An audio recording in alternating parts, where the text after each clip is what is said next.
Welcome to SR coaching classes में आपका स्वागत है। हम लोग जीव विज्ञान में हम लोगों ने कार्बोहाइड्रेट पढ़ लिया था, प्रोटीन पढ़ लिया था, है ना, विटामिन पढ़ लिया था। अब हम उसी आगे कंटिन्यू चलेंगे।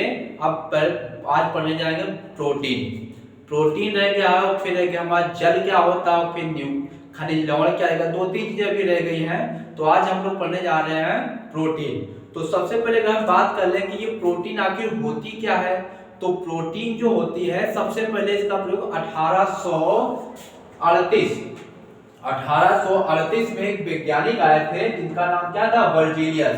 तो बर्जीलियस ने सबसे पहले ये प्रोटीन को सबसे पहले खोजा था। सबसे पहले प्रोटीन को शब्द को खोजा था, किससे खोजा था, बर्जीलियस। कब किए थे, 1838 में।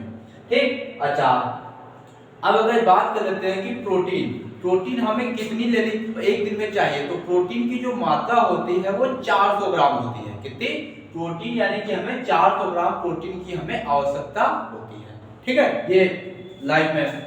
अच्छा, और अगर हम ये बात कर ले आखिर इतनी हम मात्रा ना लें और तो इससे हमारा नुकसान क्या होगा, तो प्रोटीन हमारे शरीर में क्या क्या काम करती है। पहला काम करती है वृद्धि काम करती है, मतलब व्यक्ति की जो वृद्धि होती है, मतलब हाइट होती है, ये प्रोटीन ही डिसाइड करता है। प्रोटीन के माध्यम से उसकी क्या होती है, उसकी वृद्धि होती है। ठीक है, अच्छा, और प्रोटीन का काम करता है हमारे शरीर में ऊर्जा देने का, यानी कि हमारे शरीर में ऊर्जा देने का भी काम कौन करता है, प्रोटीन करती है। प्रोटीन जो होता है ऊर्जा देने का काम करती है और वृद्धि के लिए आवश्यक है। और एक तीसरा इसका काम ये होता है कि ये कोशिकाओं की मरम्मत करती है। जैसे हमारे जैसे कि हम बात करें कि हमारा बॉडी जो होती है किससे बनी है, तो बॉडी का कहे तो कोशिका से बनी है। कोशिका, बहुत सारी जब कोशिकाएं मिल जाती हैं तो ऊतक का निर्माण हो जाता है। बहुत सारे ऊतक जब बन जाते हैं तो अंग का निर्माण हो जाता है। बहुत सारे अंग जब बन जाते हैं तो एक शरीर का निर्माण हो जाता है। तो ये कोशिकाओं की भी मरम्मत करती है। अगर इनकेस आप रास्ते में कहीं जा रहे हैं, चोट लग गई आपके, तो हल्की आपकी चोट लग गई, जैसे लॉकडाउन में क्या होता था, जैसे हम लोग बाइक से जाते होते तो पीछे से बहुत तेज पुलिस वाले मारते थे, है ना, तो बहुत तेज मारते तो क्या हो जाता, वहां स्वेलिंग आ जाती, काला काला ब्लैक पड़ जाता था। तो इसका मतलब क्या होता है, वहां की कोशिका मर जाती है, यानी कि वहां की कोशिका क्या हो गई है, डेथ हो गई है। तो कोशिका की जो खोज हुई थी सबसे पहले रॉबर्ट हुक ने की थी, मरी हुई कोशिका की खोज की थी, और जीवित हुई कोशिका की ल्यूमेनहॉफ ने सबसे पहले की थी। ठीक है, तो क्या करती है कोशिका, तो वो ब्लैक जो व्हाइट पड़ जाता है उसको सही करने का काम कौन करता है, प्रोटीन ही हमारी होती है। जो प्रोटीन हम खाते हैं उसी से क्या होता है, वो चीज सही हो जाती है। ठीक है, तो प्रोटीन की खोज 400 ग्राम मात्रा होनी चाहिए। प्रोटीन की खोज किसने की थी, बर्जीलियस की थी। कब किए थे, 1838 में की थी। प्रोटीन शरीर की वृद्धि के लिए आवश्यक होता है, कोशिकाओं की मरम्मत का काम करती है और हमारे शरीर में ऊर्जा देने का काम करती है। अच्छा, और हम बात कर ले प्रोटीन कि प्रोटीन हमें मिलती कहां से है, तो प्रोटीन हमें कहां से मिलती है, सोयाबीन। सबसे कहते हैं सोयाबीन बहुत ही अच्छा स्रोत होता है प्रोटीन का।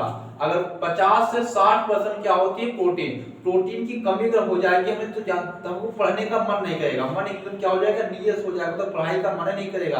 तो किसकी कमी से होता है, प्रोटीन की कमी से होता है। नींद ज्यादा लगेगी तो प्रोटीन की कहां लगेगी, तो प्रोटीन का जो अच्छा स्रोत होता है वो क्या होता है, सोयाबीन होता है। अगर हम सोयाबीन अगर खाएं, सोयाबीन को वो नहीं, सोयाबीन सब्जी वाला नहीं, एक आता है चने के जैसा छोटा वाला सोयाबीन। तो सोयाबीन 50 से 60% क्या होता है, उसमें प्रोटीन की मात्रा होती है।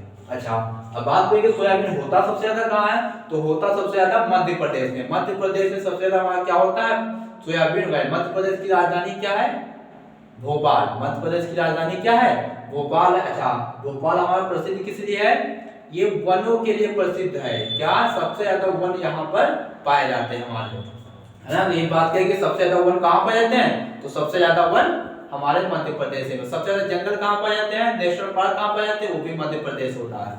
कान्हा नेशनल पार्क हमारा कहाँ, मध्य प्रदेश में है।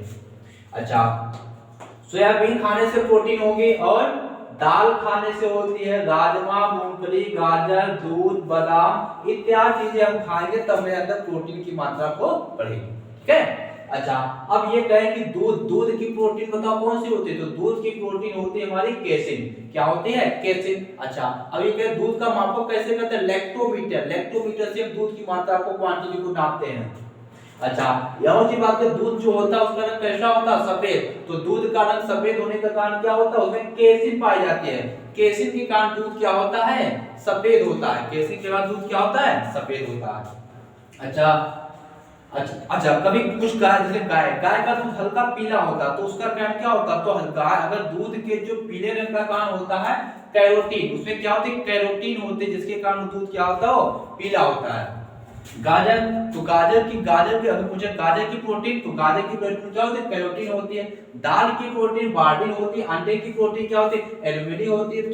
त्वचा में हमारे क्या पाया जाता है? त्वचा में हमारे पाया जाता है मैलिन पाया जाता है। त्वचा में क्या पाया जाता है? मैलिन होता है। अच्छा, त्वचा भी हमारा क्या होता है? उत्सर्जी अंग है। त्वचा हमारा क्या है? उत्सर्जी अंग होती है। ठीक है।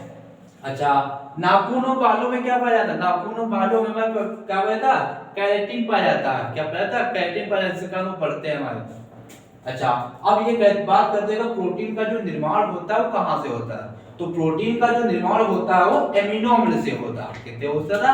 एमिनो अम्ल। लेकिन एमिनो अम्ल की मात्रा कितनी होनी चाहिए? 20 एमिनो अम्ल की मात्रा होनी चाहिए, तब जाकर निर्माण हमारा किसका होता है? एमिनो अम्ल का निर्माण होता है। यानी कि 20 कौन होने चाहिए? 10 आवश्यक होने चाहिए और 10 अनावश्यक होने चाहिए, तब जाकर क्या होगा? प्रोटीन का ये निर्माण होता है। अच्छा, आवश्यक अनावश्यक क्या होते हैं?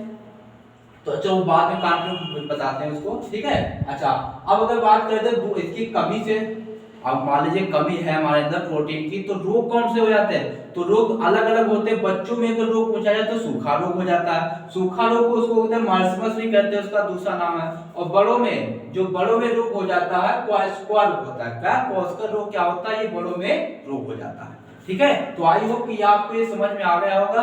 ये हम लोगों ने पढ़ लिया, कार्बोहाइड्रेट पढ़ लिया, विटामिन पढ़ लिया, प्रोटीन पढ़ लिया। अब हमारा रह गया है न्यूक्लिक अम्ल रह गया है और खनिज लवण। इसको हम कंटिन्यू आगे नेक्स्ट वीडियो में। Thank you.